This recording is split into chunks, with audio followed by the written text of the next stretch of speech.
18 horas. Notícias de Manaus, Amazonas, Brasil e do mundo. Agora na Mix.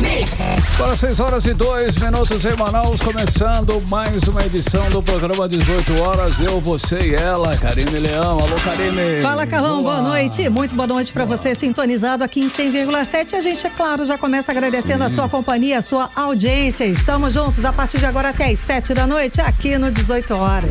Mix.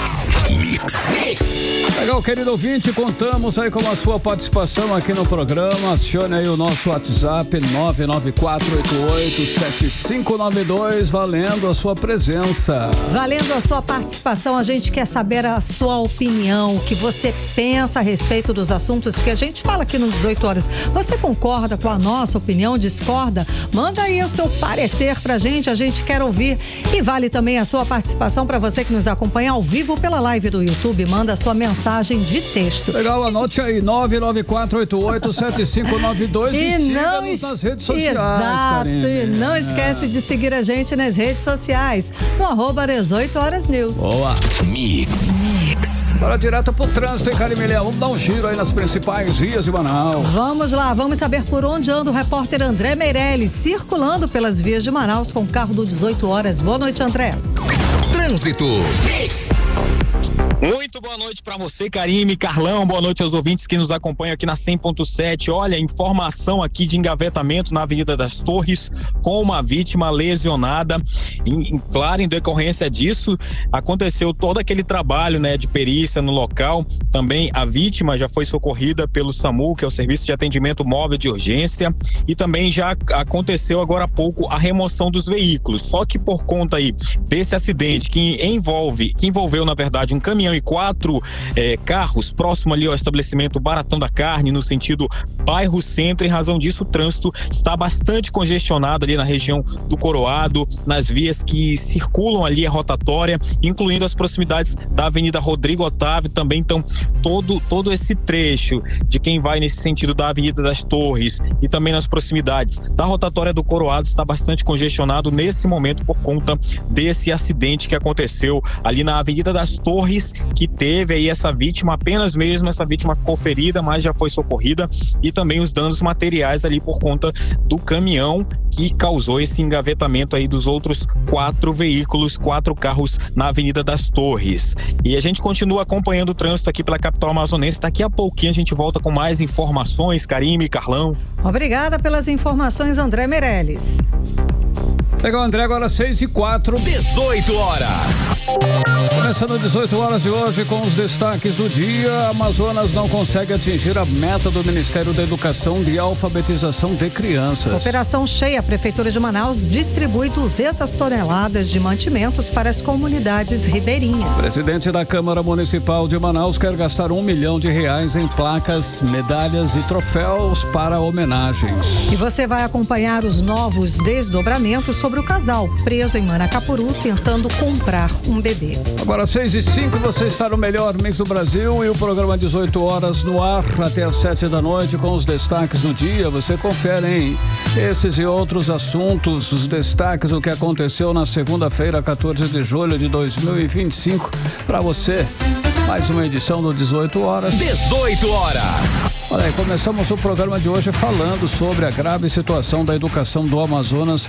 O levantamento do Ministério da Educação revelou que o estado não conseguiu atingir a meta de alfabetização de crianças, Karine. Carlão, segundo o levantamento, o Amazonas ocupa o 3º pior lugar, tanto no ranking com os piores resultados gerais, quanto no ranking dos municípios que não atingiram a meta de alfabetização. Certo. Segundo o Ministério da Educação, apenas 49,2% das crianças do segundo ano estão alfabetizadas aqui no estado. Olha, esse resultado é bem baixo, é bem abaixo da meta nacional, que era de 60%. E o pior é que, enquanto o Brasil avançou, o Amazonas regrediu. Entrou na lista dos estados que pioraram os índices de alfabetização infantil em 2024. Ficou pior do que estava, inclusive. Tava ruim. Já estava ruim e piorou. Só ladeira abaixo, Carlão. Bom, a repórter Nathalie Moraes está com esses índices. Explica mais pra gente sobre esse levantamento. Boa noite, Nathalie. Então, é muito grave esse resultado. Afinal de contas, estamos falando de uma piora significativa na educação do estado do Amazonas, não é isso? Boa noite. Exatamente. Muito boa noite para você, Karime. Boa noite, Carlão. Boa noite aos ouvintes que nos acompanham na noite desta segunda-feira aqui no programa 18 horas. Karime, é um reflexo daquelas denúncias que a gente apresenta quase que diariamente aqui no programa 18 horas. Acho que são duas pautas nas quais a gente discute bastante. São elas saúde, educação e segurança. Essas três pautas. Eu acho que esses são os nossos três principais pilares. E a gente tem criticado muito a gestão à frente da SEDUC, porque reflete nesses resultados negativos. O MEC divulgou na última sexta-feira um número que eu posso chamar até de vergonhoso aqui para o nosso estado. A Karime começou dizendo que já estava ruim a situação do Amazonas. E ficou ainda pior a situação. O MEC até deu uma melhorada assim em alguns números. O Brasil deu uma respirada, subiu aí a meta de 60% de pessoas alfabetizadas em todo o Brasil, mas aqui no nosso estado, infelizmente, a gente teve uma regressão e uma regressão significativa.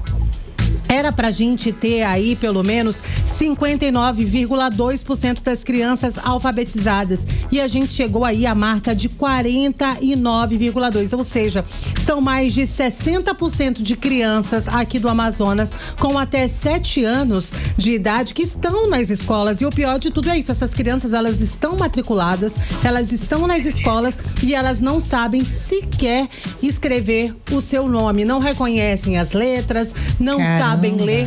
Então é um número realmente muito preocupante. Quando a gente acompanha denúncias dos professores falando sobre a precariedade enfrentada dentro da sala de aula, que aquela precariedade muitas das vezes dificulta no primeiro ensino. A gente está falando no primeiro ensino daquela base de ensino que vai servir para a vida toda das crianças.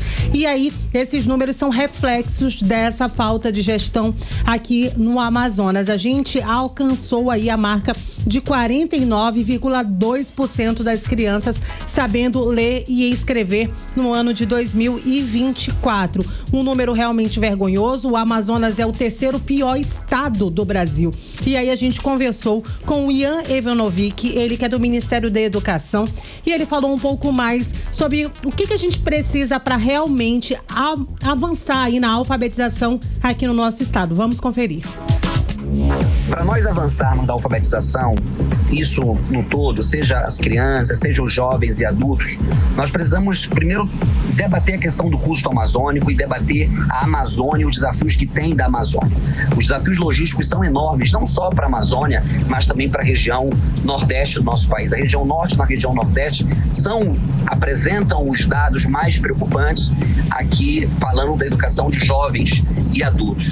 Mas quando a gente vai falar das nossas crianças, nós temos sempre o desafio de envolver a comunidade, de envolver os pais, mas do aspecto da gestão pública, também olhar para esses dados e ir para dentro dessas escolas. 18 horas. Karime, Carlão e ouvintes do programa 18 horas, a gente acabou de ouvir aí o Ian Evanovic, ele que é representante do Ministério da Educação. E hoje, o estado recordista em alfabetização no Brasil foi o Ceará. O estado na contramão de tudo isso, dos números negativos, o Ceará, um estado que por muitos anos acumulou, números negativos quando a gente fala de educação, hoje ultrapassou a meta estabelecida pelo Ministério da Educação, que é de 85% de crianças alfabetizadas. E em primeiro lugar ficou o estado da Bahia, com um número de 36% de menores crianças, com menor número, com menor percentual de crianças que sabem ler e escrever o seu próprio nome. Só que infelizmente, Karime, Carlão e ouvintes, a gente não vê uma resposta efetiva por parte do governo do Amazonas. A gente sabe, entra ano, sai ano, e a gente não vê mudanças para que a gente possa melhorar principalmente essa educação de base, melhorar a primeira infância. E a meta estabelecida pelo MEC agora é que até 2030 a gente possa alcançar a meta aí de 80% das crianças estejam alfabetizadas. Agora me diz como é que a gente vai alcançar a marca de 80% se a gente não chegar a 50%? Não chega nem a 50%, é falta de gestão, falta de compromisso com a educação da população, falta de respeito também com as famílias e com o futuro do estado do Amazonas, porque você faz uma gestão não pensando no agora, tá, né, de resolver uma questão emergencial na atualidade. Um bom gestor pensa lá na frente, pensa no futuro, pensa que essas crianças vai ser o cidadão que vai fazer a diferença e vai trazer o progresso para o estado do Amazonas. Mas não é isso que a gente está vendo. Não, pelo contrário, se o estado do Amazonas deixa prédios, até os prédios ficarem abandonados, imagina o resto. Como é que um professor vai ter estrutura para dar aula em prédios que oferecem perigos? A gente já trouxe aqui. Exato, a gente falou recentemente aqui no programa 18 horas sobre a situação da escola Dom Pedro II, o antigo estadual ali na Avenida 7 de Setembro, no centro de Manaus. Uma escola que já foi considerada referência, né, Carlão? Antigamente muita gente sonhava em estudar no estadual, porque você saía dali formado para o mercado de trabalho. E hoje, infelizmente, é uma escola que está entregue às baratas, entregue ao abandono, ao descaso. Os alunos não têm carteira, os professores não têm ar-condicionado, a alimentação servida é péssima. Tudo isso a gente já mostrou aqui no 18 horas, já foi denunciado aqui no nosso programa. E aí, segundo o Ministério da Educação, Karime, agora, esses estados que estão em queda, eu tô falando aí do top 3, e o Amazonas, infelizmente, está nesse top 3 negativo, eles vão ter um acompanhamento especial por parte aí do Ministério da Educação para tentar melhorar esses números. Vamos conferir aí o que disse o Ian Evanovic. Do Brasil ainda tem mais de 9 milhões de brasileiros que não sabem ler nem escrever. Uma parte importante deles está no norte e no nordeste do nosso país, mas colocou com prioridade ainda maior a alfabetização das nossas crianças. Isso aqui só vai dar certo se houver aquilo que é fundamental na gestão pública, que é a parceria. Seja a parceria entre governo federal, estados e municípios, seja a parceria com as famílias. 18 horas. Karime, Carlão e ouvintes, né? Ouvimos aí mais uma vez a fala do Ian Evanovic, ele que é representante do Ministério da Educação, falando aí sobre essa situação da falta de alfabetização em todo o Brasil, com destaque para o Amazonas. Ficou aí com esse top 3 negativo. A gente tem menos de 50% das crianças de até 7 anos não alfabetizadas, ou seja, são crianças que estão no segundo ano e sequer sabem ler ou escrever o seu próprio nome. A gente torce, Karime, realmente para que a gente possa reverter esses números. A gente sabe que até 2030 a gente não vai alcançar essa marca de 80%, mas a gente torce realmente para que as crianças tenham condições dignas para estudar, que os professores não fiquem ali naquela precariedade para prestar esse ensino para as nossas crianças, que eles tenham melhores condições de trabalho e também um material adequado para que essas crianças possam aprender. Sem dúvida, Nathalie Moraes, agora só com vontade política, né? Só com uma nova gestão, quem sabe. Muito obrigada pelas informações, pela apuração. Agora 6h15, você no melhor mix do Brasil. 18 horas. A polícia divulgou novos desdobramentos das prisões do casal de paulistas, Luiz Armando dos Santos, de 40 anos, e Wesley Fabiano Lourenço, de 38 anos, e também do empresário José Uberlan Pinheiro de Magalhães. São suspeitos de envolvimento na tentativa de compra de um recém-nascido neste final de semana no município de Manacapuru, interior do Amazonas. Carlão, grave esse assunto, viu? Que os desdobramentos acho que não vão nem terminar por agora, tá?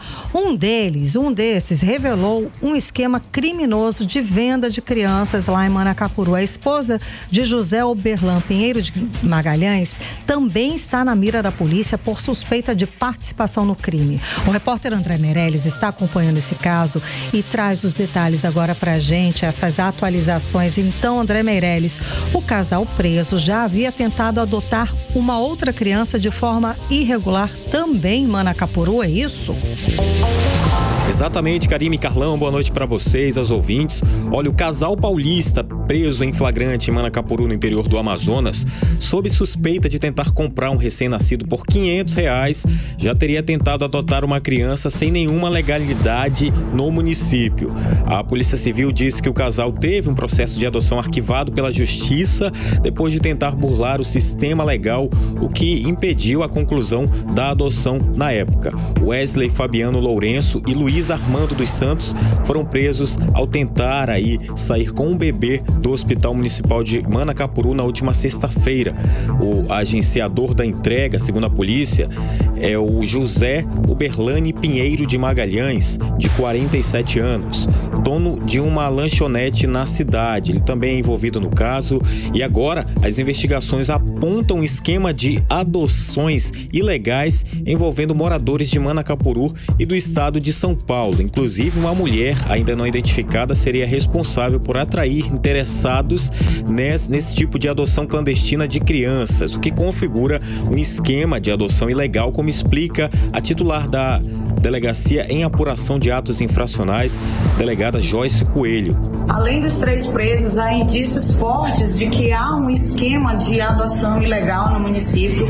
Essa informação trazida pelo próprio intermediador, que ao confessar o delito, nos contou que há uma pessoa do município residindo em São Paulo e que essa pessoa é contumaz em facilitar esse tipo de adoção ilegal, inclusive recebendo dinheiro para fazê-lo. Então, considerando a gravidade de toda essa situação, verificamos que a apreensão dos aparelhos celulares foi extremamente necessária.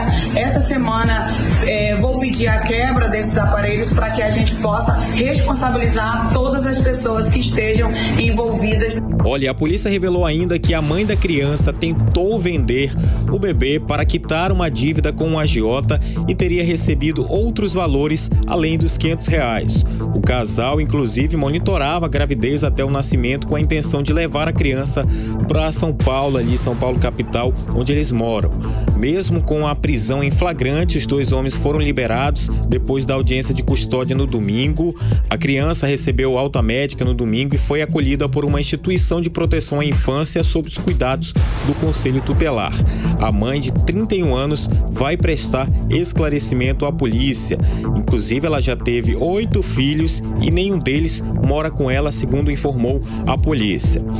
Aí só para deixar claro, teve então a prisão dele, foi liberado no domingo e agora eles, presos novamente, vão responder pelos crimes de tráfico de pessoas e com a finalidade de adoção ilegal, e a investigação segue em andamento. Volto com vocês. Legal, André Meirelles, agora 6h19, você no melhor mix do Brasil. 18 horas. Olha, continue em 100,7 e participe conosco do programa 18 horas. Mix. E como adiantamos aqui no 18 horas, sexta-feira, 18 horas de sexta-feira, o preço da gasolina baixou nos postos de Manaus. Caiu de R$7,09 para R$6,99. Alguns até chegaram a reduzir o preço da gasolina para R$6,89. Esse eu ainda não achei, mas o de R$6,99 achei, aproveitei e abasteci. Carlão, boa. A maioria dos postos, como eu falei, é possível abastecer por R$6,99. A repórter Odineia Araújo foi procurar saber por quê, qual o motivo dessa queda. Será que é momentânea, que é só uma promoção? Enfim, vamos entender mais com Odineia Araújo. Odineia, então, até que enfim, alguma coisa boa para o consumidor, não é isso? Exatamente, né? Porque para os empresários é só o venha a nós e ao vosso reino nada. Mas desde a noite de quinta-feira passada, como vocês falaram, o preço do litro da gasolina comum caiu entre 10 a 20 centavos nos postos de combustível Combustíveis de Manaus. Na maioria dos postos, o litro baixou de R$ 7,09 para R$ 6,99. Alguns até chegaram a reduzir o litro da gasolina para R$ 6,89. E um dos possíveis motivos dessa queda é que desde o dia 4 a refinaria da Amazônia, a REAM, vende o litro da gasolina por R$ 3,15 para as distribuidoras. Mas ainda intriga que só agora, uma semana depois, os consumidores estão começando a sentir esse alívio no bolso. A economista Denise Kassama ressalta que o preço do combustível é volátil e altera conforme os estoques e os preços internacionais. Além disso, segundo a economista, os revendedores têm segurado a redução do preço para absorver aumento de custos. E isso está errado, né? Prova disso é que se tem gasolina com até 20 centavos mais barato, é porque as margens de lucro estão sendo boas, né? Então, infelizmente, só por a gente tem que dizer que é uma sem vergonhice, né? Em bom português, o não repasse, né? É um lesivo ao consumidor amazonense que já paga a gasolina, uma das gasolinas mais caras do Brasil. Outro fator que pode ter influenciado a redução no preço da gasolina é que a Advocacia Geral da União, a AGU, pediu que os órgãos de controle do Amazonas investigassem se tem alguma coisa acontecendo por aqui. O vereador José Ricardo lembra que a refinaria de Manaus pertence ao mesmo grupo dono da maioria dos postos da capital. Segundo o levantamento da AGU, Manaus é a cidade onde tem o segundo maior valor, né? O valor cobrado do combustível, da gasolina, que é um absurdo isso. Aqui no Amazonas, eles privatizaram a refinaria e agora é uma empresa privada que determina os preços. E os postos, eles não alteram os preços, até porque o dono da refinaria é dono da maioria dos postos de gasolina. Em outros estados, a Petrobras ainda determina uma redução e há uma influência maior para tentar reduzir o preço do combustível. Mas aqui foi privatizada a produção. E atenção, para quem usa etanol, o preço continua o mesmo, viu? R$ 5,49 o litro. E o pior, em Manaus, o etanol está entre os mais caros do Brasil. Infelizmente, volto com vocês. Fácil não, hein, Carlão? Fácil não. 6h23, você no melhor mês do Brasil. Participe do 18 horas, acione aí o nosso WhatsApp, que é o 994887592. Dê uma chegadinha nas nossas redes sociais, no @18horas-news. 18 horas. Política. Vamos seguir com política, Carlão. Bora Kennethson nessa. Paes e Nathalie Moraes aqui com a gente para falar sobre política. Vamos lá, Nathalie. Boa noite mais uma vez. Então, o ex-superintendente da SUFRAMA, o Coronel Menezes, sempre polêmico, não economizou palavras, não teve papas na língua e chamou o presidente, o estadual do PL, Alfredo Nascimento, de buchada de bode. Faz tempo que eu não ouvi esse apelido dele. Né? Essa é antiga, o apelido né? dele é antigo. Olha aí, criticando o passado. apelido mesmo, cara? Porque ele é do Rio Grande do Norte, ele é lá de Currais Novos, então eles fizeram essa associação lá atrás, brincadeira. É antigo, criticando antigo. o passado dele, exatamente isso, Carlão, criticando exatamente o passado dele com a esquerda. Nathalie, então, essa briga interna pode enfraquecer a base ou é só para ganhar notoriedade? Enfim, conta mais pra gente, boa noite. Mais uma vez, boa noite, Karime, Carlão, ouvintes do programa 18 horas. Enfraquecer, Karime, eu diria que o PL já está enfraquecido, né? Não é de hoje que a gente vê aquele cabo de guerra, puxa pra lá, puxa pra cá. E não precisa de pessoas de fora, né, Nathalie? Quero Maria do Carmo, não quero Maria do Carmo, eu assumo, tu não assumes, então tá uma grande confusão, como eu costumo dizer, sempre por lá. E aí, dessa vez, o sempre polêmico, né? E aí ele que vem buscando realmente, mais uma vez, agora ele é pré-candidato, ele ainda não decidiu se vem para deputado federal, né? Muito se especulava se ele ele seria pré-candidato ao Senado, mas ele disse nas últimas entrevistas que não, ele vai concorrer realmente a uma vaga na Câmara Federal, ele já é pré-candidato a deputado federal, e muita gente pergunta, poxa, o coronel Alfredo Menezes, né, o ex-superintendente da SUFRAMA, sempre foi uma figura que seria a cara do ex-presidente Jair Bolsonaro, inclusive ele se intitula como o candidato do ex-presidente, ele sempre se intitulou assim, e por que ele deixou o Partido Liberal, por que ele deixou o PL. E aí, durante uma entrevista à TV Mascate, nesse fim de semana, Karime, Carlão e ouvintes, ele hablou muito, né? Ele realmente a gente já sabe, ele não tem papas na língua. Ele disse que ele jamais poderia continuar num partido de direita que é presidido pelo Alfredo Nascimento, e chamou ele de buchada de bode, afirmando, né, que ele sempre foi uma pessoa muito forte dentro da esquerda. Lembrando que o Alfredo Nascimento, o atual presidente do Partido Liberal, ele foi ministro do governo Lula por 3 vezes e da Dilma também. Então ele disse que ele jamais poderia compactuar e estar no mesmo ambiente que aquela pessoa. E ele também lembrou, né, que o Alfredo Nascimento teve aí a oportunidade de asfaltar foi aquela coisa, né? Falou da 319, não fez nada.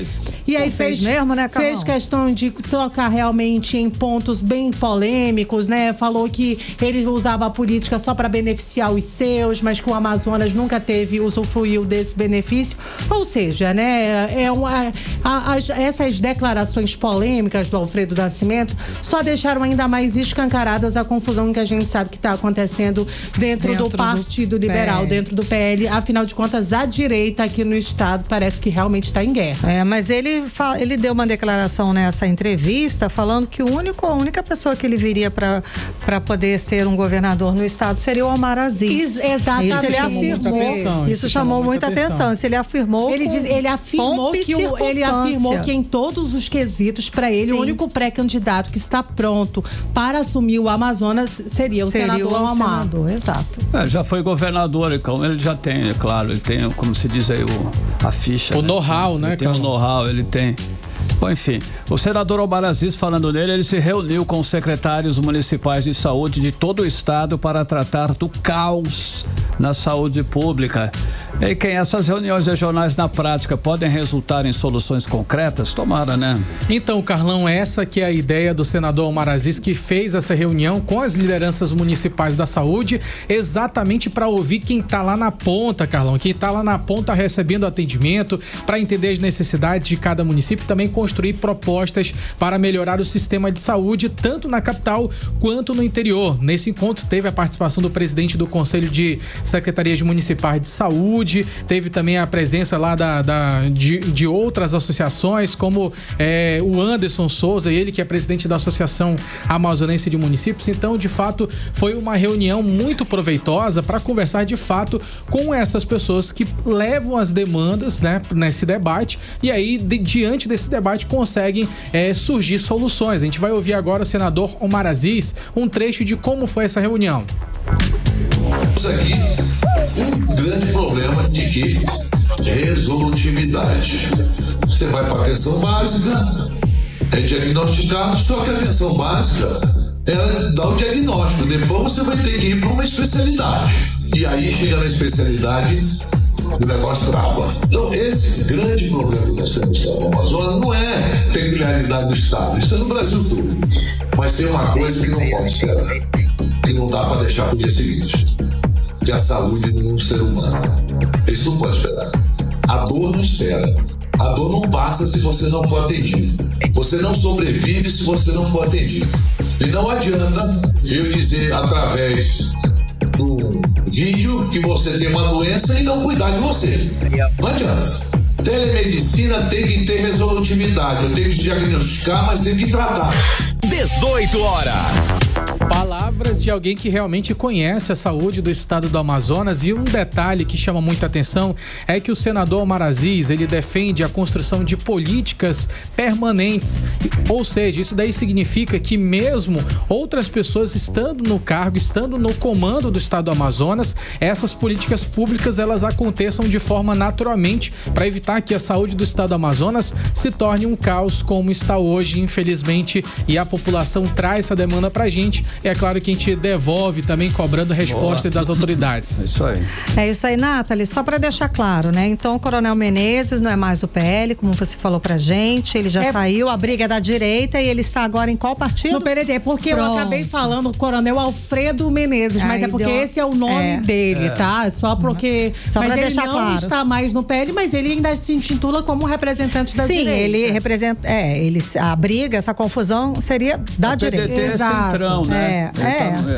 Mas ele continua se identificando como o candidato do Bolsonaro. O candidato do ex-presidente Jair Bolsonaro. A direita pega os dois, né? A direita não, o centrão, né, no caso. Que é o Vamos lá, então. Nathalie, segundo o site Eirunepé Notícias, a esposa do vereador Elan Alencar, a médica Rosmaiara Mota, estaria recebendo mais de 14 mil reais. Rosmaiara é bom, hein? Da Rosmaiara, né?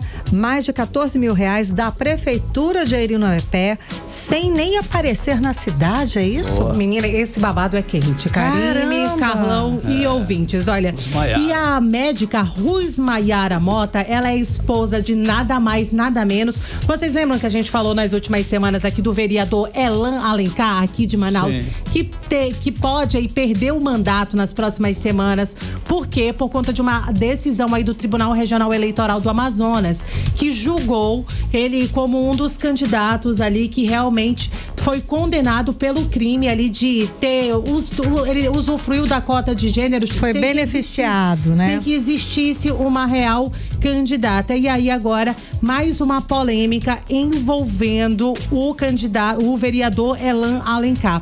A médica Rosmaiara Mota, ela é esposa do vereador. Inclusive, ela seria natural lá do município de Eirunepé, aqui no interior do Amazonas, e estaria recebendo um salário de 14 mil reais lá da prefeitura do município de Eirunepé, sem que sequer prestasse qualquer serviço para qualquer unidade de saúde do município de Eirunepé. Inclusive, Karime, Carlão e ouvintes, né? O portal Eirunepé Notícias postou tudo ali. Ela tá lá não, né? Não, inclusive ela tem residência em Manaus, né? Eles chegaram a fazer várias visitas em loco, foram às unidades de saúde do município, foram a alguns hospitais e... A reportagem. Exatamente. Tá. E ninguém nunca ouviu falar da doutora Rosmaiara. Ela tem um nome bem diferente, a gente pode dizer assim, que não dá pra passar despercebida. Não passa. Né? E a gente sabe... Da mais cidade pequena, todo mundo se conhece. E nas unidades de saúde, né? A gente sabe que a gente não tem um número tão amplo de profissionais. Então, uma médica com essa nomenclatura, todo mundo saberia quem é. Mas e aí essa história ganha contornos ainda mais graves, porque a prefeita de Eirunepé, a Áurea Marques, e o marido dela, que é prefeito do município de Itamaraty, João Campelo, teriam uma ligação muito próxima do vereador Elan Alencar. Então, tudo isso poderia ser ali uma troca de favores entre eles. Inclusive, toda essa situação da médica estar recebendo esse valor foi denunciada pela população, foi levada ao Ministério Público e aos órgãos de controle, que agora estão apurando aí esse caso com rigor. Afinal de contas, a gente está falando de dinheiro público que está sendo pago para uma médica que não está exercendo as suas funções.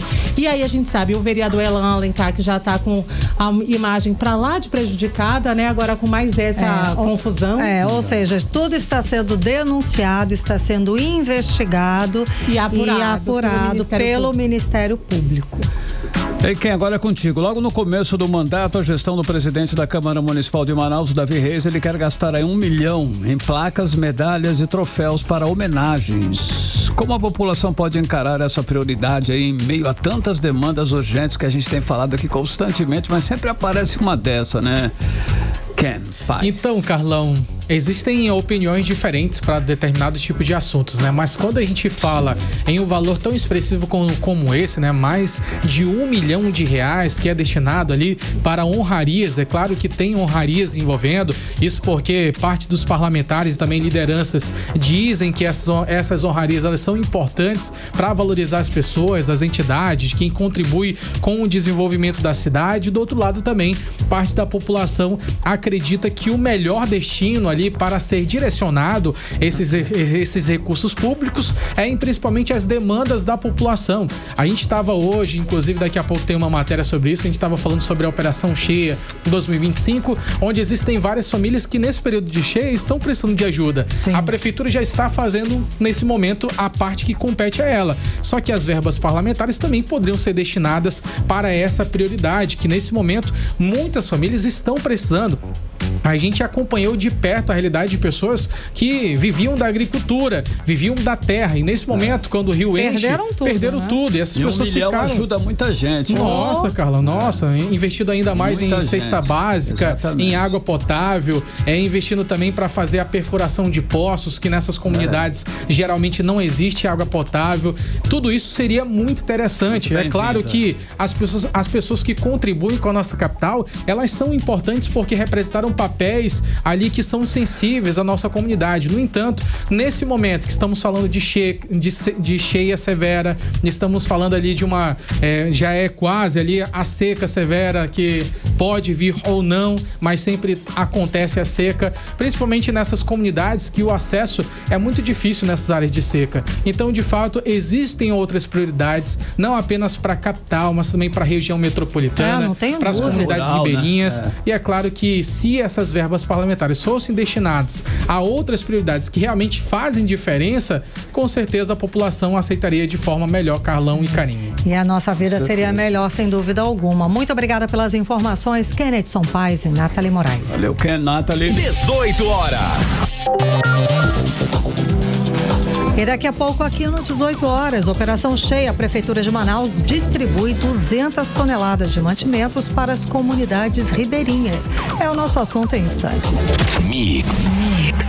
Agora são 6 horas e 36 minutos, você no melhor Mix do Brasil. E agora vamos de previsão do tempo e temperatura com ela, Vanessa Lima.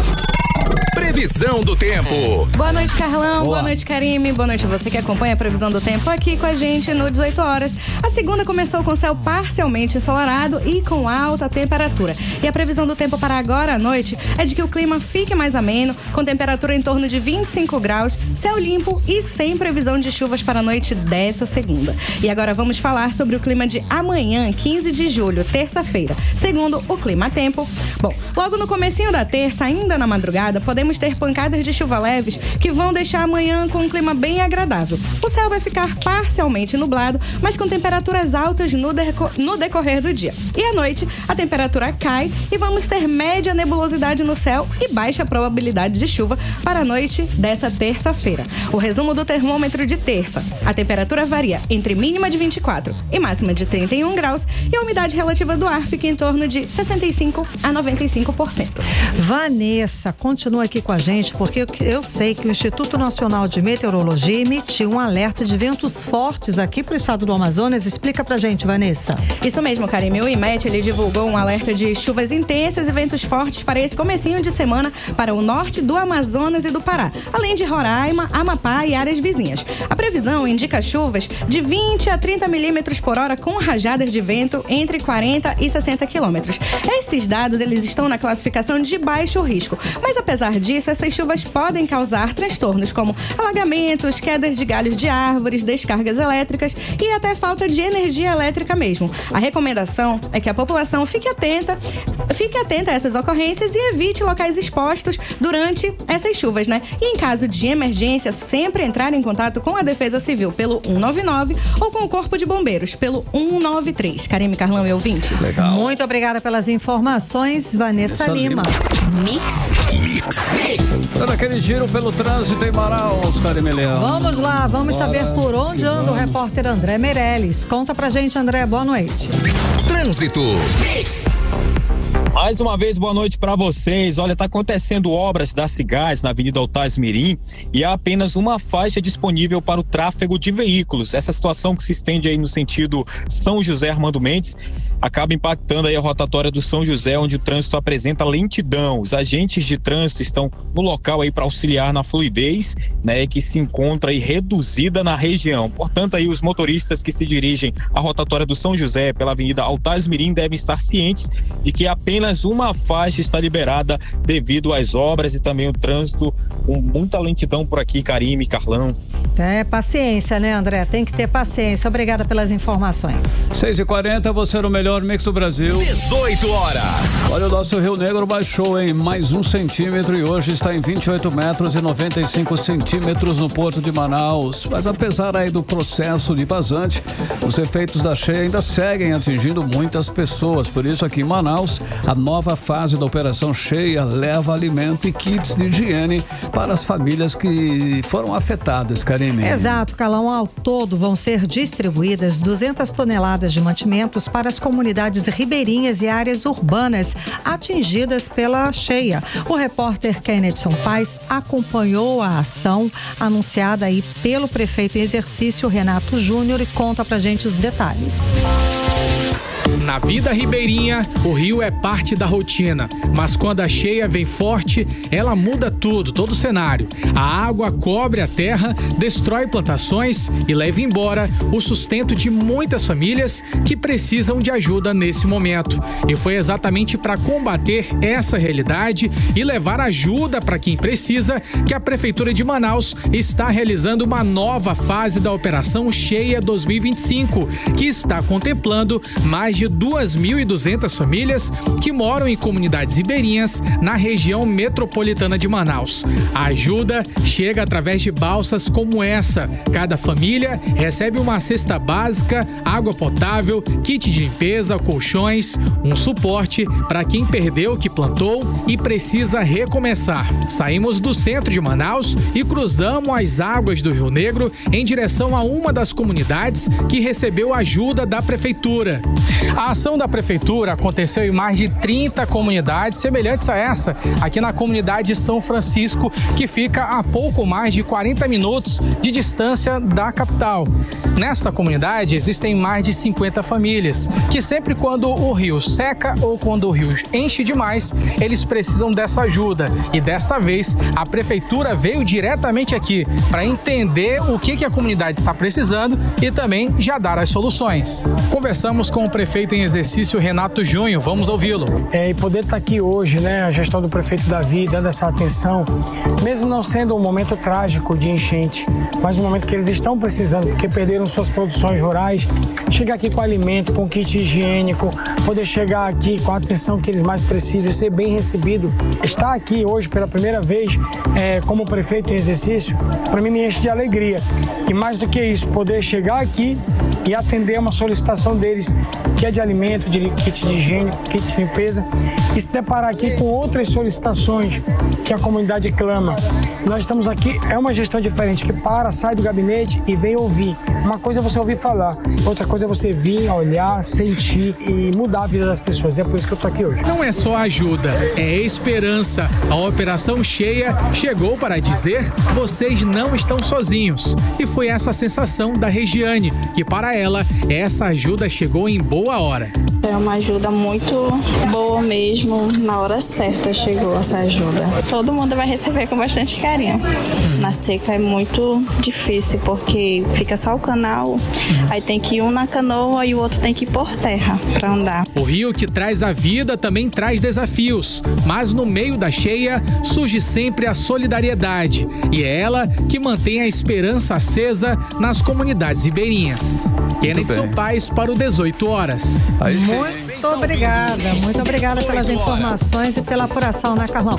Legal, foi legal. É bacana a gente ver as pessoas assim, né, recebendo essas ajudas aí nesse sentido aí, né? Tá precisando ajuda, bacana. 6h43, você no melhor mix do Brasil. 18 horas. Olha só, começou hoje, hein, o período de inscrições para o FIES, Karime Leão, que é o Fundo de Financiamento Estudantil para o segundo semestre deste ano. Então, Carlão, os interessados devem se inscrever exclusivamente pelo Portal Único de Acesso ao Ensino Superior até às 23h59 do dia 18 de julho, essa semana, viu? No horário de Brasília, as inscrições são gratuitas. Desde 2001, o FIES ajuda a financiar a graduação em instituições privadas bem avaliadas pelo Sistema Nacional de Avaliação da Educação Superior. Em 2025, são mais de 112 mil vagas disponíveis. Bom, e para concorrer, é preciso ter participado do Enem a partir de 2010, ter média igual ou superior a 450 pontos nas 5 provas e não ter zerado a redação, além de ter renda familiar por pessoa de até 3 salários mínimos. E tem o FIES Social também, que reserva 50%, Karime, das vagas para quem está inscrito no CadÚnico e tem renda de até meio salário mínimo por pessoa. Essa modalidade permite financiar até 100% dos encargos educacionais. Essa é boa mesmo, né, Carlão? Sim. Bom, a lista dos pré-selecionados na chamada única vai ser divulgada no dia 29 de julho. E quem não for chamado já entra automaticamente na lista de espera, que vai até o dia 5 de agosto, que vai do dia 5 de agosto até o dia 19 de setembro. Isso aí. Olha só, um projeto de lei que estava parado, na Câmara dos Deputados voltou e falta pouco para entrar em vigor. Nós estamos falando aí da proposta que proíbe o uso de animais vivos em teste de produtos de higiene pessoal, cosméticos e perfumes. Agora o texto segue para a sanção do presidente Luiz Inácio Lula da Silva para que possa valer. Carlão, e os coelhos são os animais mais usados pelas indústrias. Esse projeto já havia sido aprovado pela Câmara em 2014, mas voltou à pauta depois de passar por alterações no Senado Federal. O repórter André Meirelles tem mais detalhes a respeito do assunto. Então, André, a proposta proíbe de forma clara testes para avaliar eficácia, segurança ou toxicidade dos produtos e de ingredientes nos animais, não é isso? Exatamente, Karime, Carlão, boa noite para vocês, aos ouvintes. Depois de 8 anos de debates para o amadurecimento do tema, agora com a aprovação do texto, fica proibido não só os testes, mas também a comercialização de produtos cosméticos testados em animais. A ideia do projeto é substituir os métodos de testagem pelo uso de tecnologias avançadas. Os parlamentares entendem que a proposta atende tanto aos interesses das causas animais quanto aos da indústria brasileira, que agora vai poder ter o selo de ética no trato com animais. Assim, o país se alinha às normas das principais economias do mundo que priorizam o bem-estar animal. O detalhe é que o projeto permite ainda a comercialização de produtos e ingredientes que os testes tenham ocorrido antes da entrada em vigor da nova lei. Agora, no prazo de 2 anos de implementação da lei, as autoridades sanitárias devem adotar medidas para fiscalizar e também garantir que dados de testes em animais não sejam mais utilizados. Os relatórios bienais vão ser publicados detalhando quantas vezes evidências documentais foram solicitadas às empresas. E acontece também que foi excluído do texto o aumento de multa prevista na primeira votação. Assim, a faixa de penalidade permanece entre R$5.000 e R$20.000 para instituições que descumprirem as regras e de R$1.000 a R$5.000 para pessoas que exerçam atividades reguladas pela lei de forma indevida.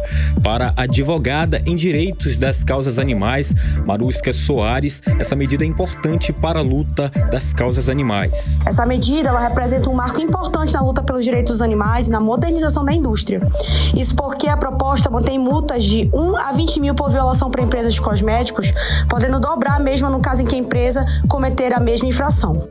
A advogada em direitos das causas animais, Larissa Braide, diz que a iniciativa salva aí os animais dos maus tratos. Eu acho que é muito grotesco um animal ter que ficar cego, perder partes do corpo ou morrer para eu ter que usar um cosmético, um blush, um cílios. É o planeta que está em jogo e, consequentemente, as nossas vidas, né? A gente precisa realmente manter um planeta preservado e os animais, eles têm o direito de serem livres, né? E as organizações que defendem essas causas animais também estão em ritmo de comemoração. Agora é só aguardar a sanção do presidente Lula para que a lei entre em vigor. Volto com vocês. Muito obrigada pelas informações. Informações, André Meirelles. Agora 6h49. 18 horas.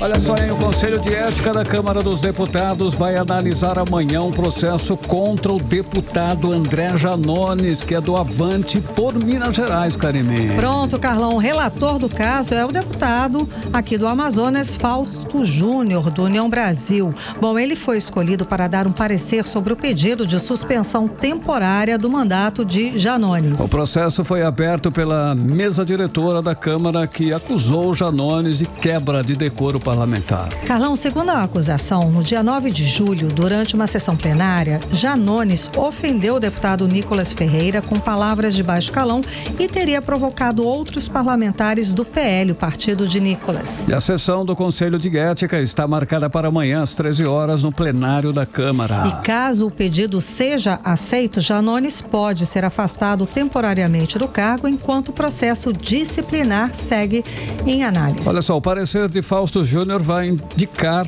se existem elementos para isso ou se o caso deve ser arquivado. 18 horas. Ao longo desse mês, temos a campanha Julho Laranja, que chama atenção para a importância da prevenção e dos cuidados com a saúde bucal, principalmente das crianças, Karine. Carlão, e tem muita gente que esquece de levar essas crianças pequenas para o dentista e que pode gerar problemas bem sérios no futuro. A repórter Vanessa Lima volta a conversar com a gente para contar como está essa realidade aqui em Manaus. Boa noite, Vanessa. Boa noite, Karime, Carlão e ouvintes. Estamos em pleno Julho Laranja, o mês que traz campanhas para o cuidado com o sorrisinho dos bebês e das nossas crianças. Durante todo o mês de julho, a Prefeitura de Manaus e a Secretaria Municipal de Saúde estão com uma programação cheia de ações para garantir a saúde bucal desde o primeiro dentinho até a adolescência. Nas unidades de saúde, tem palestra, roda de conversa para pais, mães e cuidadores, com dicas preciosas sobre amamentação, higiene bucal e alimentação saudável. É muito importante aprender direitinho como posicionar o bebê na hora do aleitamento para fortalecer a mandíbula e ainda incentivar a respiração nasal. A odontopediatra Ana Lousada explica sobre a importância da amamentação no desenvolvimento dos bebês. O bebê nasce com a mandíbula, o queixinho mais para trás, porque depois essa mandíbula tem que ocupar a posição certa e é a amamentação que vai fazer isso, é mamar no peito, que vai ter com exercício muscular, né, fazer com que essa mandíbula vá se posicionar da forma normal. A criança que respira pelo nariz, isso vai contribuir para o crescimento médio da face. A posição correta, né, geralmente já é ensinado na maternidade, né, que a criança tem que ter uma posição não muito deitada, inclinada, quase em pé, né, que é o ideal para a criança mamar. E nessa posição de frente para o peito, é mais fácil que a criança tenha o narizinho liberado. Nas escolas e creches, o programa Saúde na Escola promove escovação supervisionada, entrega de kits de higiene e até teatro educativo. Tem programação online com web palestras e lives com especialistas das universidades UEA e UFAM sobre prevenção de cáries, distúrbio do sono e respiração bucal. A campanha Julho Laranja integra a agenda da Censa Manaus desde 2022, reforçando a importância de adotar hábitos saudáveis e o acompanhamento odontológico desde os primeiros anos de vida. Volto com vocês.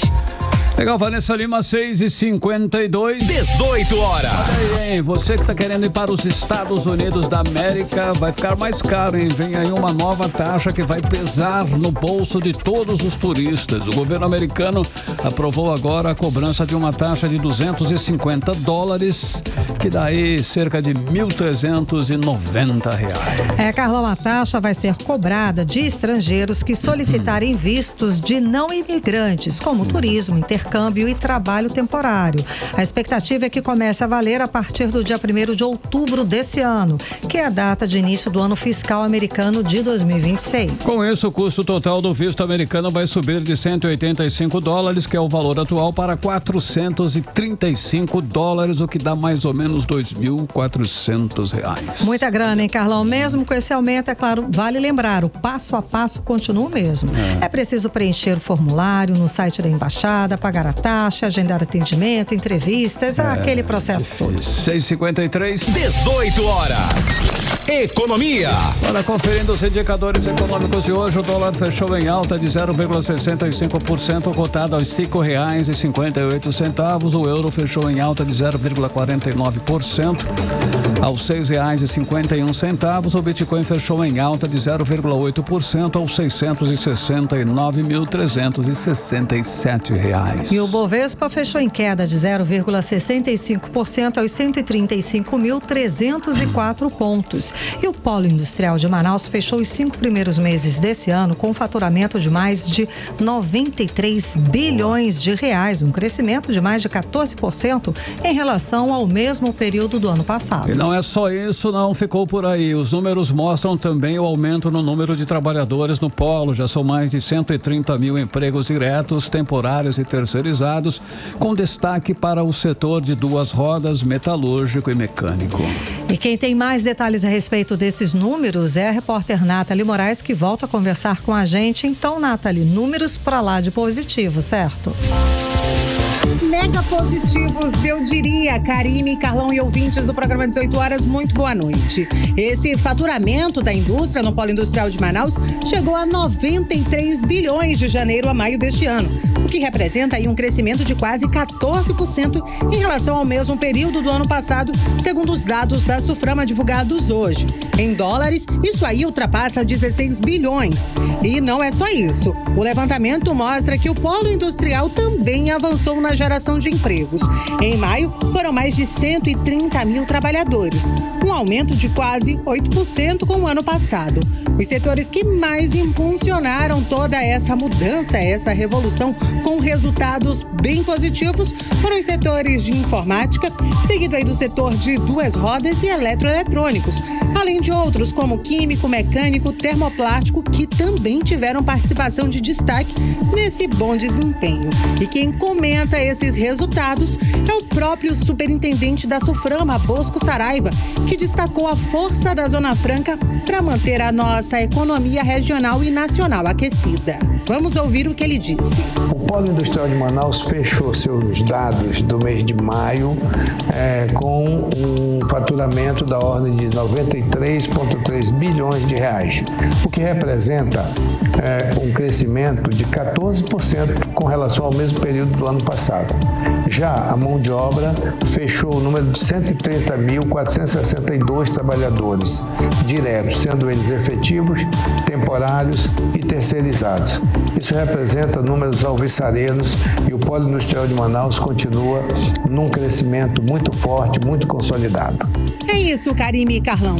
Os números mostram que a Zona Franca de Manaus segue firme como motor da nossa economia, gerando empregos e renda para milhares de famílias. É claro que a gente vai continuar de olhos nos desdobramentos e trazendo todas as atualizações para você, ouvinte, sobre a nossa Zona Franca. Eu volto aos estúdios com vocês. Legal, Nathalie, Karime. Exatamente, muito obrigada pelas informações e pelos esses números, né? O levantamento aí dos números para lá de positivos do Polo Industrial de Manaus. 6h57. 18 horas. 18 horas. Esporte. Karime, vamos dar aí um pontapé inicial no nosso quadro de esportes. Domingão foi de surpresas, eu também confesso que fiquei surpreso. Gols, muita emoção nos gramados. Começamos aí com um choque de realidade pro PSG, hein? Tava todo garboso e o Chelsea não se intimidou com o favoritismo do Paris Saint-Germain e meteu logo 3-0 lá no MetLife Stadium. Difícil de recuperar, né, Carlão? Porque logo no primeiro tempo, encerra logo o primeiro tempo com 3-0. Já é muito difícil. Eu pensei, só se for Flamengo. Só o Mengão, isso que eu ia falar. Ou o Vasco também. Não, Vasco você tá forçando uma barra feia aí, né, fogão, gente? Mas vamos lá.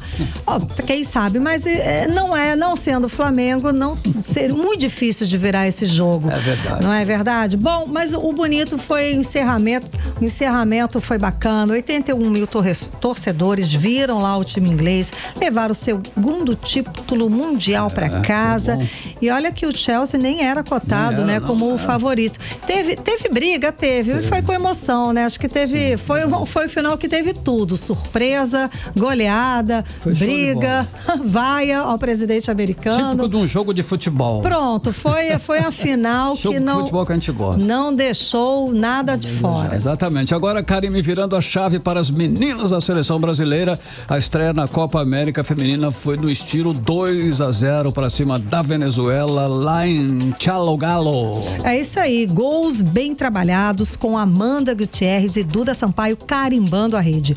Com esse resultado, o Brasil está na segunda posição do grupo B, atrás só do Paraguai. E no Brasileirão, o Corinthians vacilou em casa de novo e o RB Bragantino aprontou e venceu 2-1 lá no Neoquímica Arena, hein? Sacha abriu o placar de pênaltis, Kaká ainda empatou pro Timão, mas Thiago Borbas no último minuto foi lá, fechou o placar, vitória no Massa Bruta. E teve jogo com gostinho de rivalidade, Karime, rivalidade regional. O Manauara Esporte Clube perdeu pro Tunaluso no Pará, 2-1, nosso Manauara tomou. Pronto, olha aí, Cadu Baroni fez pro Robô da Amazônia, mas Alex e Ju, alagoano, viraram pra Águia. De quebra, o Manauara perdeu a invencibilidade de 11 jogos e caiu para a vice-liderança do grupo A1 da Série D. Agora 7 em ponto, Carlão, dá tempo da gente... Dá, tranquilamente. Ver o trânsito? Bora lá. Trânsito. André Meirelles, vamos lá. Finalizar. Boa noite, para finalizar aqui, Karime, Carlão.